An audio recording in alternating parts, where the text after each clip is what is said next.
북한이 지난해 가구와 담배, 설탕 등 소비재 품목의 수입을 크게 늘렸습니다. 10여 년 전과 비교해 수입이 20배가량 늘어난 제품도 있었습니다. 함지아 기자가 취재했습니다. 국제무역센터 ITC가 13일 공개한 북중 무역 현황 자료에 따르면 북한이 지난해 1월부터 11월까지 중국으로부터 6,500만 달러에 달하는 가구 제품을 수입한 것으로 나타났습니다.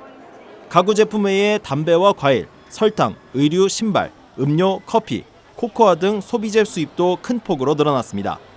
특히 이들 제품 상당수는 제재의 영향이 본격화된 2018년과 비교해 지난해 11개월간 수입액이 크게 증가한 것은 물론 10년 전과 비교할 때도 증가세가 뚜렷했습니다.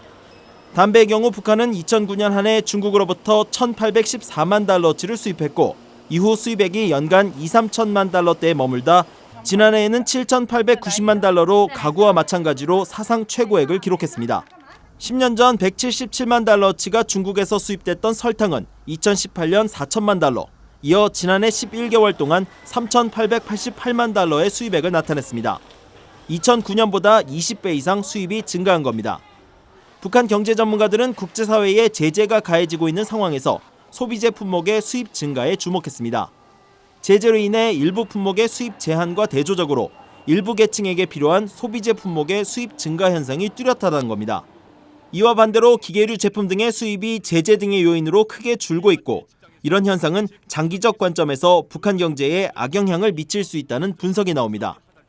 The trouble for North Korean economy, though, is they're not importing any investment goods. So the longer-term future looks very dire if they're not importing any machinery.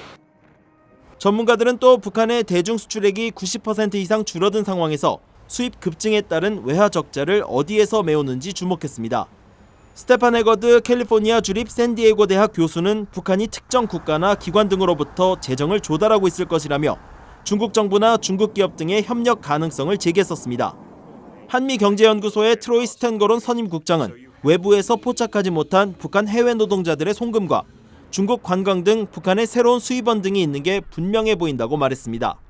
VOA 뉴스 함지아입니다.